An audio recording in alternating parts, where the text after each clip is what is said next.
नमस्कार दोस्तों, आज हम लोग अपने सेशन में एडिटोरिया बिहार दरोगा प्रीलिम्स वॉल्यूम 1 के सेशन नंबर 6 को देखने जा रहे हैं। अगर आप लोग चैनल पर नए हैं तो चैनल को सब्सक्राइब जरूर कर लें। पहला प्रश्न है, सिमुक निम्न वंशों में से किसका संस्थापक था। दोस्तों सिमुक जो था ये सातवाहन वंश का क्या था, ये संस्थापक था, इसको ध्यान रखिएगा। इसका आंसर डी हो जाएगा। अगर इसकी प्रमुख पॉइंट दोस्तों बात की जाए तो मौर्य वंश के बाद दक्षिण भारत में सबसे प्रभावशाली राज्य सातवाहनों का था। अब पुराणों में इस वंश के संस्थापक का नाम सिंधुक, इसको ध्यान रखिएगा, सिंधुक, सिमुक या सिप्रक दिया गया था, जिसमें से कर्ण वंश के राजा सुशर्मा का वध 60 ईसा पूर्व करके अपना शासन स्थापित किया था। इसको ध्यान रखिएगा। चलिए आगे बढ़ते हैं। अगला प्रश्न है, निम्न में से कौन सा सुमेलित नहीं है। निम्न में से कौन सुमेलित नहीं है। दोस्तों पहला ऑप्शन है उदयगिरी गुहा अभिलेख, दूसरा है मंदसौर अभिलेख, तीसरा है एहोल अभिषेक, चौथा है इनमें से सभी। तो दोस्तों यह ऑप्शन जो दिया गया है, ऑप्शन के अकॉर्डिंग दोस्तों इसमें से कोई मिलान नहीं किया गया, इसको ध्यान रखिएगा। ऑप्शन इसका डी हो जाएगा। अब देखते हैं इसका सही मिलान क्या है। उदयगिरी गुफा अभिलेख जो है दोस्तों ये चंद्रगुप्त के ये संबंधित है, चंद्रगुप्त मौर्य से, चंद्रगुप्त द्वितीय से संबंधित है ये। अब मंदसौर जो है दोस्तों ये मालवा नरेश से संबंधित है। ये एहोल जो अभिलेख है दोस्तों ये पुलकेशिन द्वितीय से संबंधित है, पुलकेशिन द्वितीय से ये संबंधित है। और दोस्तों अगर एक तो और अगर पॉइंट की बात की जाए, एरन अभिलेख जो हर एग्जाम लगभग पूछ ही देता है, एरन अभिलेख तो ये भानुगुप्त से ये संबंधित, इसको ध्यान रखिएगा। तो इस प्रकार से दोस्तों इसका जो ऑप्शन डी हो जाएगा, ऑप्शन इनमें से कोई संबंधित नहीं है, इसका सही मिलान कर दिया। चलिए आगे बढ़ते हैं। अगला प्रश्न है, इत सिंह भारत की यात्रा पर कब आया था। दोस्तों इत सिंह की बात की जा रही है तो दोस्तों इस सातवीं शताब्दी में ये आया हुआ था, इसको ध्यान रखिएगा। तो इसका दोस्तों ऑप्शन क्या हो जाएगा, इसके सी हो जाएगा, 7वीं शताब्दी में आया हुआ था। अगर इसकी प्रमुख पॉइंट दोस्तों बात की जाए इत सिंह की, तो ये जो था इत सिंह 7वीं शताब्दी के अंत में भारत आया था। इसने अपने विवरण में नालंदा विश्वविद्यालय, नालंदा विश्वविद्यालय,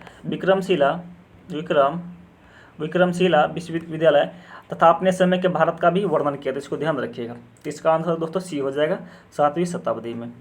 चलिए आगे बढ़ते हैं। अगला प्रश्न है, तंजौर का राजेश्वर मंदिर किसने बनवाया था। दोस्तों बात की जा रही है तंजौर राजेश्वर मंदिर का, तो बोल रहा है इसने किसने बनवाया था। तो दोस्तों इसको बनवाया था राजराज प्रथम जो था, इसने ये बनवाया था, इसको ध्यान रखिएगा। तो ये इसका भी ऑप्शन दोस्तों सी ही हो जाएगा।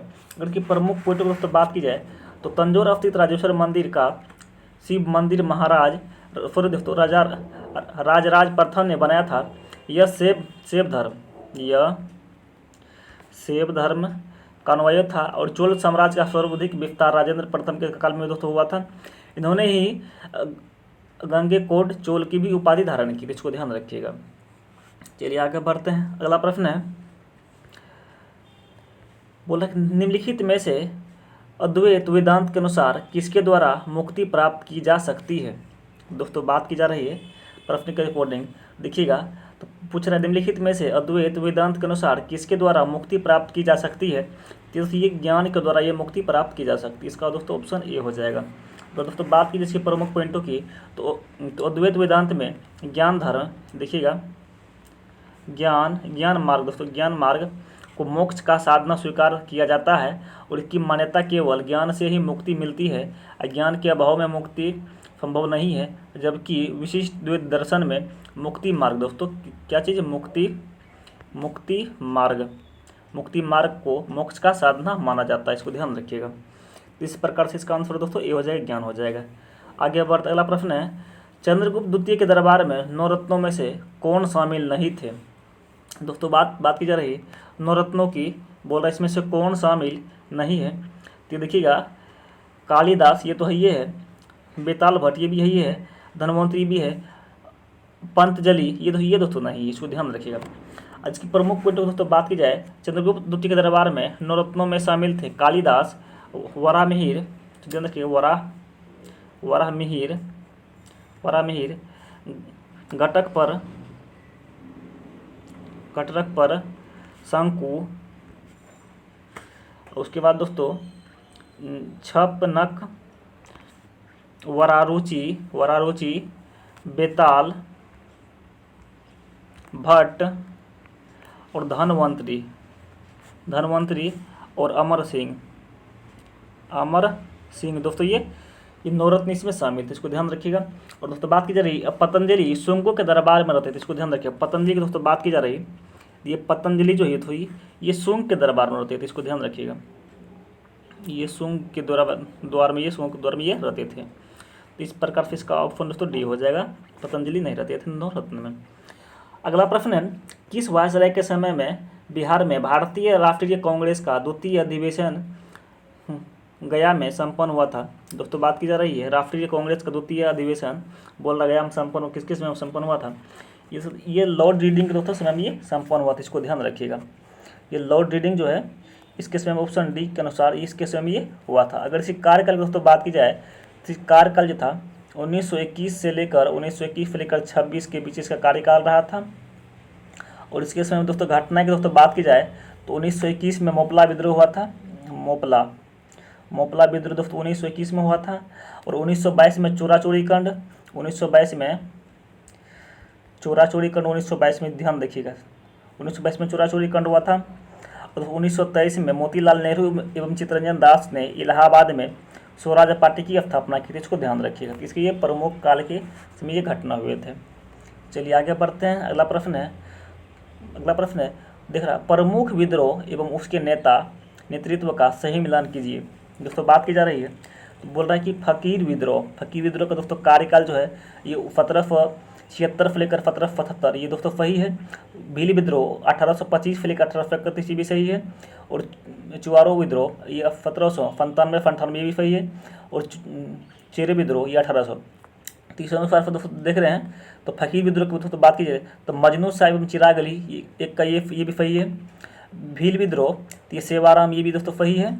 और चुआरो विद्रोह दुर्जन सिंह ये भी सही है दोस्तों। और चेरो विद्रोह ये भूषण सिंह। दोस्तों इस प्रकार से इसका आंसर यही सही हो जाएगा दोस्तों। तो एक का ए, बी का 2, सी का 3 और डी का 4 हो जाएगा। तो इसका ऑप्शन यही हो जाएगा। चलिए आगे बढ़ते हैं। अगला प्रश्न है,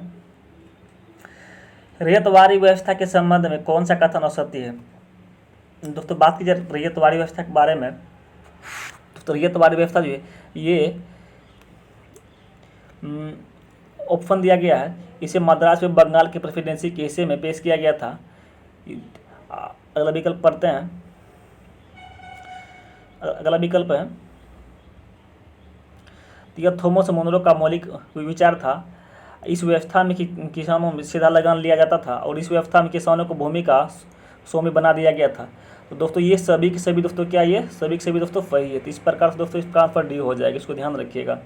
अगर इसके प्रमुख दोस्तों बात की जाए तो स्थायी बंदोबस्त के पश्चात ब्रिटिश सरकार ने भूराजस्व की एक नई पद्धति अपनाई ही, जिसे रैयतवाड़ी व्यवस्था भी कहा जाता है, इसको ध्यान रखिएगा। चलिए आगे बढ़ते। अगला प्रश्न है, बोल रहा है लॉर्ड माउंटबेटन को भारत का वायसराय कब नियुक्त किया गया था? दोस्तों बात की जा रही है लॉर्ड माउंटबेटन की। इसको दोस्तों ये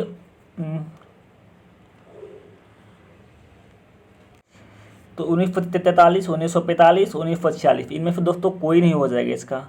अगर इसकी प्रमुख बात की जाए तो दोस्तों इसकी कि कब नियुक्त किया गया था, ये दोस्तों पता हस्तांतरण के लिए 24 मार्च 1947 को भारत का गवर्नर जनरल माउंटबेटन को बनाया गया था। और 3 जून 1947 को माउंटबेटन को योजना घोषित कर दिया गया था और जिसमें भारत विभाजन की भी शामिल था, इसको ध्यान रखिएगा। और 4 जुलाई 1947 को ब्रिटिश संसद में इटली द्वारा भारतीय स्वतंत्रता विधेयक प्रस्तुत किया गया था, जिस पर 18 जुलाई को स्वीकृति मिली।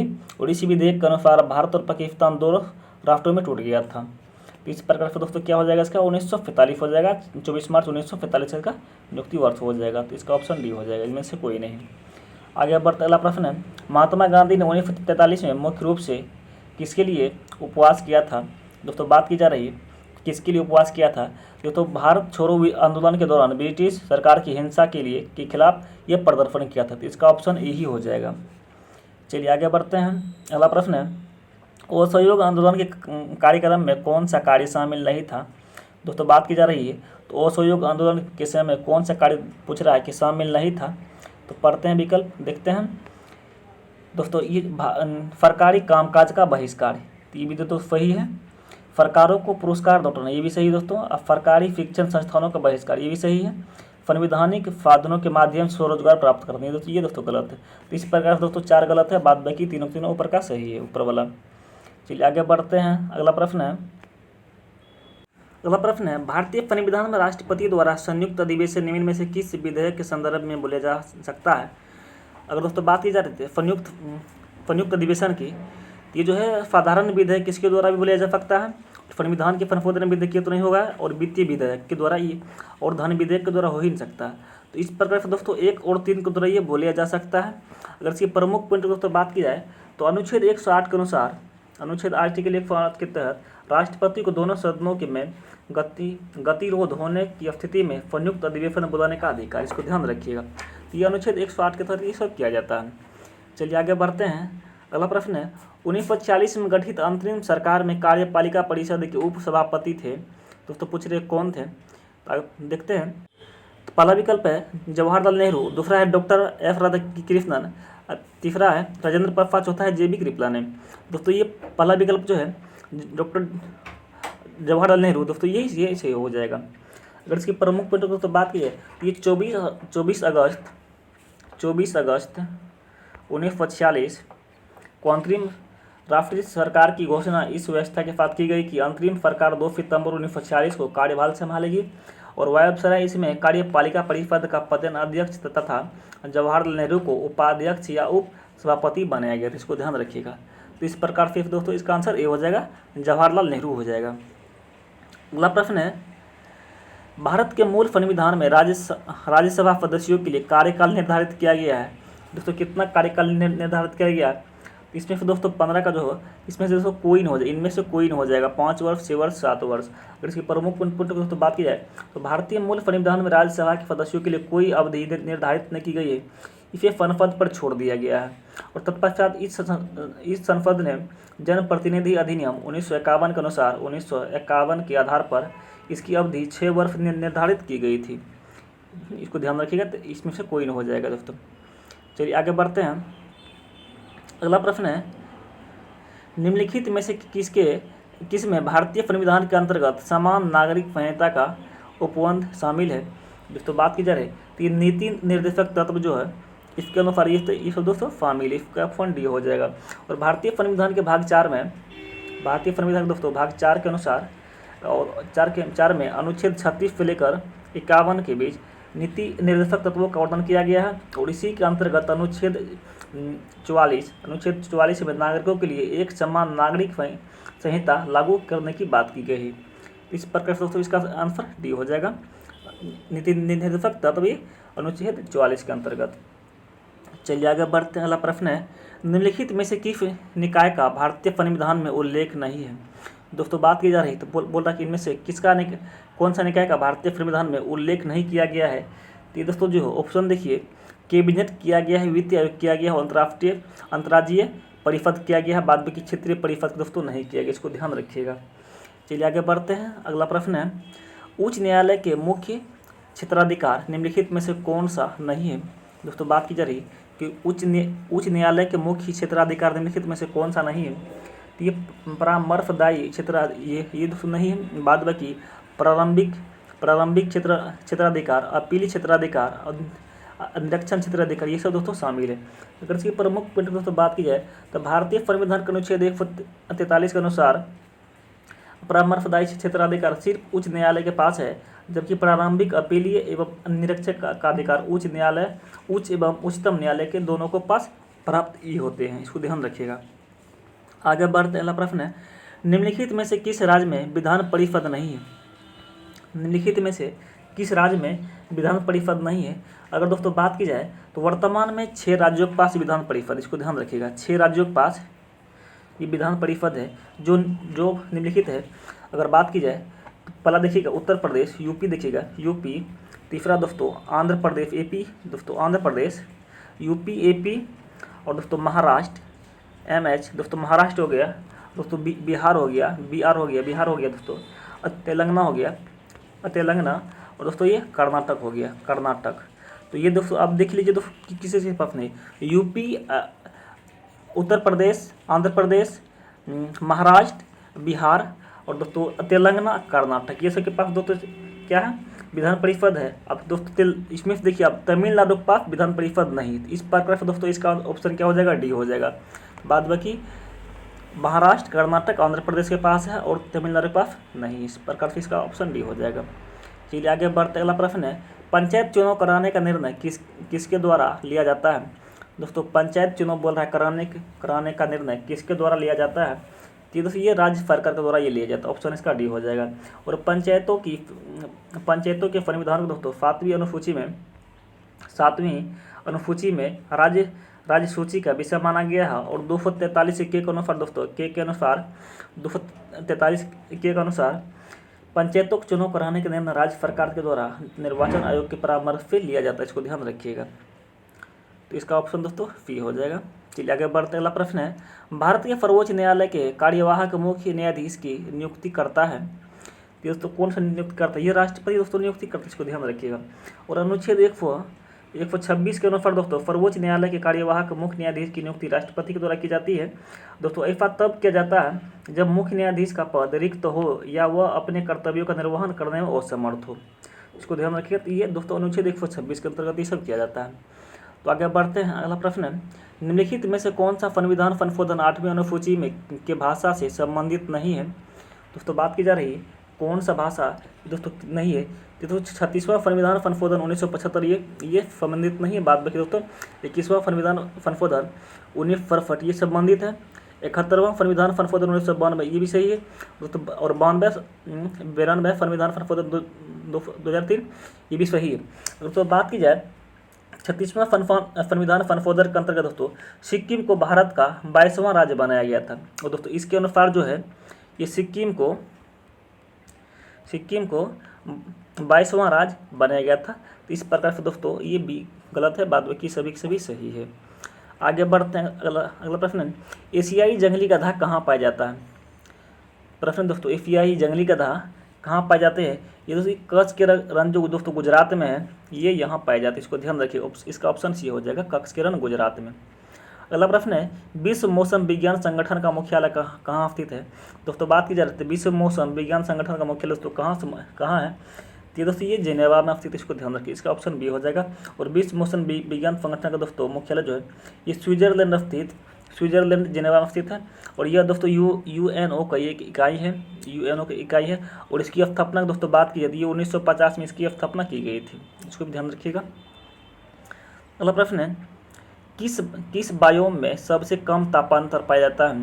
दोस्तों बात की जा रही है किस बायोम में सबसे कम तापांतर पाया जाता है, तो दोस्तों ये सदाबहार वर्षा वन बायोम जो है दोस्तों यहाँ बहुत कम ये तापांतर पाए जाते हैं, बहुत कम ताप यहाँ पाए जाते हैं। और सदाबहार वर्षा वन दोस्तों बायोम की अवस्थिति मुख्य रूप से विषुवत रेखीय क्षेत्र के समीप होते हैं।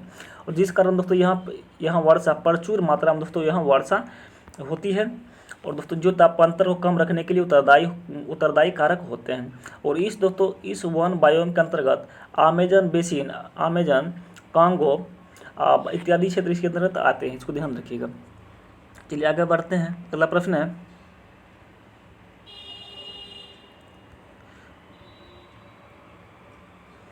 निम्नलिखित में से किस शहर को निरंतर बहने वाले झरनों का शहर कहा जाता है।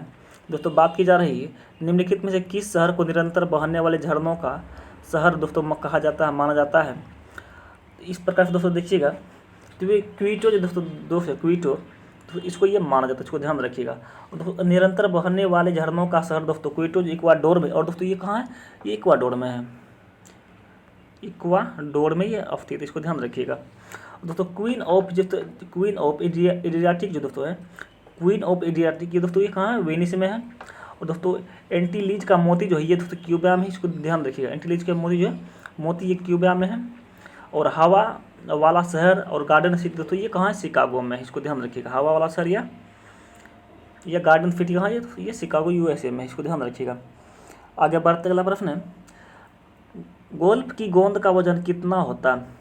गोल्फ की गेंद का वजन दोस्तों कितना होता है। गोल्फ की गेंद की दोस्तों बात की जाती है ये 45.9 ग्राम इसका ये इतना इसका वजन होता है। और दोस्तों आधुनिक गोल्फ का खेल सर्वप्रथम स्कॉटलैंड में हुआ था। कहाँ? स्कॉटलैंड में शुरू हुआ था। और गोल्फ का वजन दोस्तों 45.94 इसका ग्राम होता है, इसको ध्यान रखिएगा। अगला प्रश्न है, वाचस्पति पुरस्कार किस क्षेत्र में दिया जाता है? और दोस्तों वाचस्पति पुरस्कार जो है ये संस्कृत ये साहित्यिक क्षेत्र में ये दिया जाता है। इसको ऑप्शन इसका दोस्तों बी हो जाएगा। आगे बढ़ते हैं। अगला प्रश्न है, निम्नलिखित में से किस व्यक्ति को गुरुजी के उपनाम से जाना जाता था? तो बात की जा रही है तो गुरुजी के उपनाम से दोस्तों किन्हें जाना जाता है? तो ये MS गोलवकर को ये जाना जाता है, इसको ध्यान रखिएगा। MS गोलवकर को दोस्तों ये जाना जाता था। दोस्तों बात की जाए तो रविंद्रनाथ टैगोर को ये दोस्तों ये गुरुदेव के नाम से इसको जाना जाता था।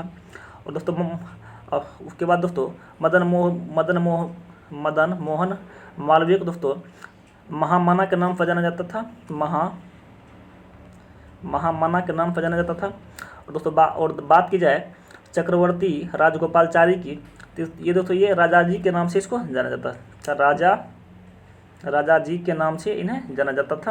और रविंद्रनाथ टैगोर दोस्तों ये गुरुदेव के नाम से इसको जाना जाता है, ये आपको पता ही, इसको ध्यान रखिएगा, गुरुदेव।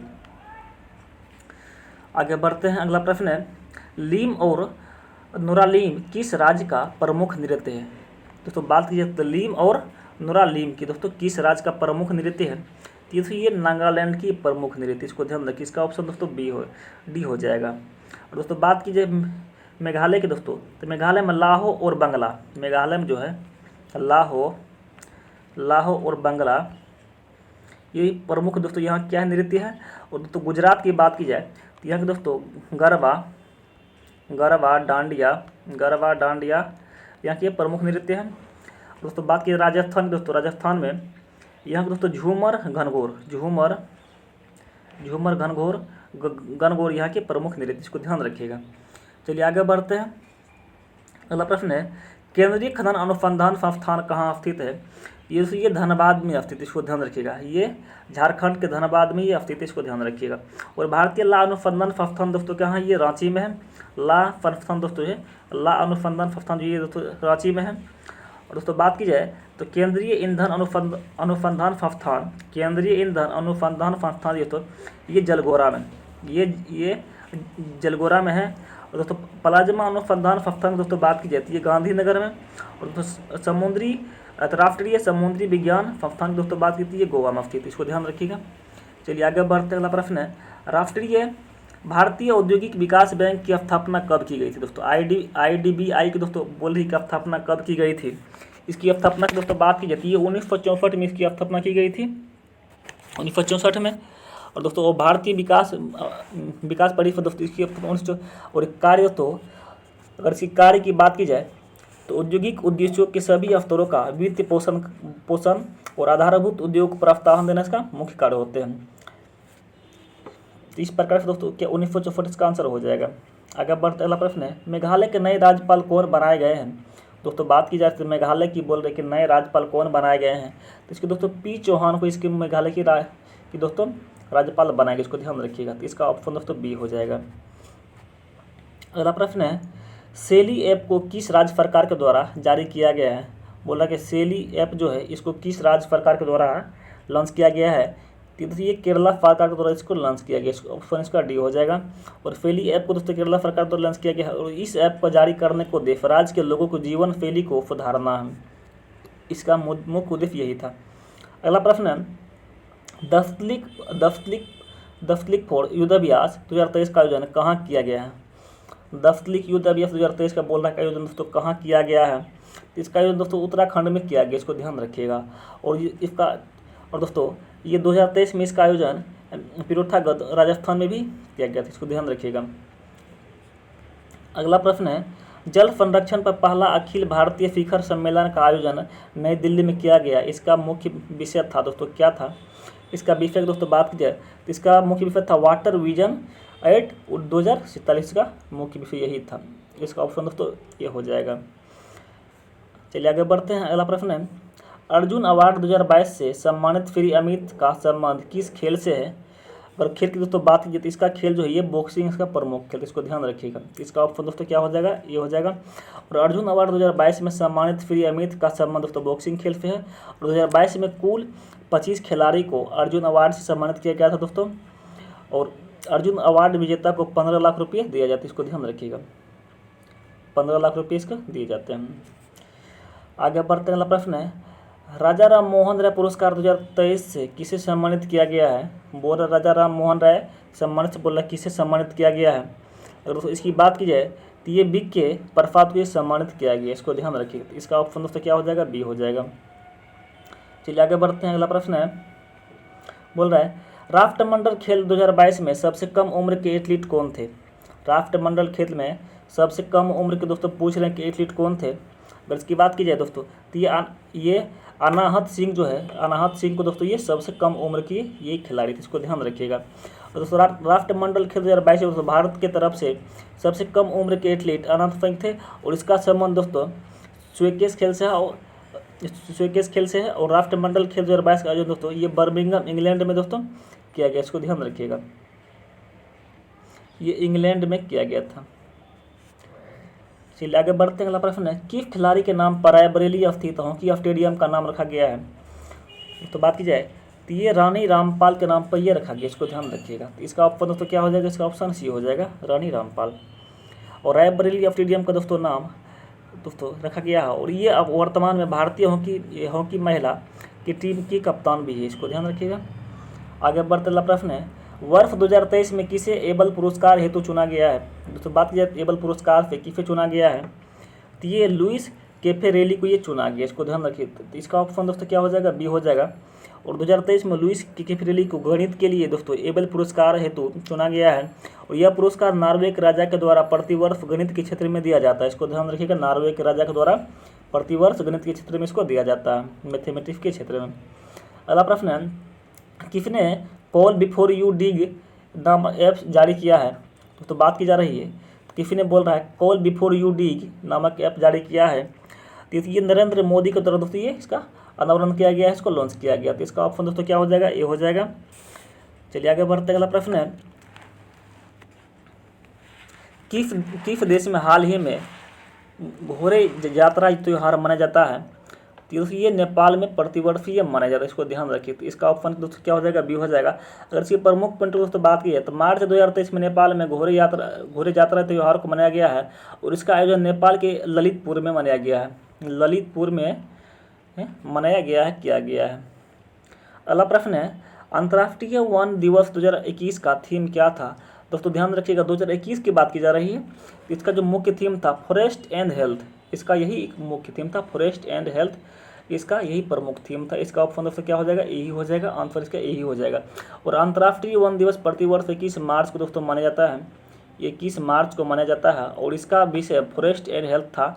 और भारत का पहला फॉरेस्ट यूनिवर्सिटी तेलंगाना में खोला गया था, इसको भी ध्यान रखिएगा। भारत का पहला फॉरेस्ट यूनिवर्सिटी ये तेलंगाना में खोला गया था। बहुत इंपॉर्टेंट प्रश्न है, वो सेकंड एग्जाम में पूछ भी सकता है।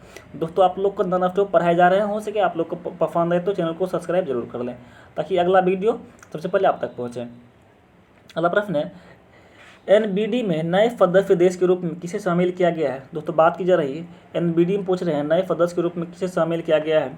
तो दोस्तों बात की जाए तो ये मिस्र को ये शामिल किया गया है। इसका ऑप्शन दोस्तों क्या हो जाएगा, मिस्र हो जाएगा। इसका आंसर बी हो जाएगा, मिस्र को शामिल किया गया है, इसको ध्यान रखिएगा दोस्तों। और हाल ही में ब्रिक्स न्यू डेवलपमेंट बैंक के नए सदस्य के रूप में मिस्र को शामिल किया गया। और ब्रिक्स की स्थापना की दोस्तों बात की जाए तो ये 2009 में इसकी स्थापना की गई थी, इसको ध्यान रखिएगा। अगला प्रश्न है, हाल ही में किस संसद की सदस्यता लोकसभा सचिवालय द्वारा निरस्त कर दिया गया है। दोस्तों बात की जाए तो किसकी सदस्यता रद्द की गई है। तो ये दोस्तों राहुल गांधी की सदस्यता ये रद्द कर दी गई थी। काफ़ी चर्चा में भी रहे थे, जो सबको पता है, इसको ध्यान रखिएगा। आगे बढ़ते हैं, अगला प्रश्न है, हाल ही में जियो सिनेमा के ब्रांड एम्बेसडर कौन बने हैं। दोस्तों बात की जाए जियो सिनेमा के ब्रांड एम्बेसडर दोस्तों तो ये बने हैं ये सूर्य कुमार यादव को बनाया गया। दोस्तों ये सूर्य कुमार यादव को ये बनाया गया, इसको ध्यान रखिए। इसका ऑप्शन दोस्तों क्या है, ये हो जाएगा, सूर्य कुमार यादव को बनाया गया है जियो के ब्रांड एम्बेसडर। अगला प्रश्न है, डीजल परिवहन के लिए मैत्री पाइपलाइन जिसकी लंबाई 131 किलोमीटर है, किन दो देशों से संबंधित है।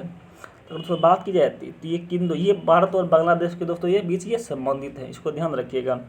तो दोस्तों ये प्रमुख पॉइंट को दोस्तों बात की जाए तो डीजल परिवहन से संबंधित मैत्री पाइपलाइन की शुरुआत दोस्तों भारत और बांग्लादेश के बीच हुई है। और इसकी कुल लंबाई की दोस्तों बात की जाए तो ये 131 किलोमीटर है तथा इसकी लागत की दोस्तों बात की जाए तो ये 337 करोड़ रुपया इसके क्या है लागत, इसको भी ध्यान रखिएगा। चलिए आगे बढ़ते हैं। अगला प्रश्न है ऑस्ट्रेलियाई ओपन 2023 महिला एकल खिताब किसने जीता है। दोस्तों बात की जा रही है ऑस्ट्रेलियाई ओपन 2023 महिला एकल खिताब किसने जीता है। तो दोस्तों ये एरिना सबलेंका दोस्तों ये इसके जीते, इसको ध्यान रखिएगा। इसका ऑप्शन दोस्तों क्या हो जाएगा, ये हो जाएगा एरिना सबलेंका हो जाएगा दोस्तों। आगे बढ़ते हैं। अगला प्रश्न है और आज के सेशन का लास्ट प्रश्न है हाल ही में किस राज्य ने 19 नए जिलों के गठन का ऐलान किया है। दोस्तों बात की जाए तो 19 नए जिलों के गठन की दोस्तों बात की जा रही है। तो पूछ रहा कौन इसके ऐलान किया है। तो ये दोस्तों राजस्थान के मुख्यमंत्री अशोक गहलोत ने 19 जिलों के नए गठन की मंजूरी दे दी है। और इसके साथ ही यहाँ जिलों की संख्या दोस्तों कितना हो जाएगा दोस्तों, ये 50 हो जाएंगे। इस प्रकार से दोस्तों इसका आंसर क्या हो जाएगा, अशोक गहलोत कहाँ के, ये राजस्थान के हैं। तो इसका आंसर दोस्तों क्या हो जाएगा, बी हो जाएंगे। तो आज के सेशन हम लोग 50 से 50 प्रश्न देखे और उसका फुल एक्सप्लेनेशन भी किए हैं। तो आप लोग का पसंद आए तो चैनल को सब्सक्राइब जरूर कर लें। फिर हम लोग मिलते हैं नेक्स्ट सेशन में। Thank you very much, have a nice day.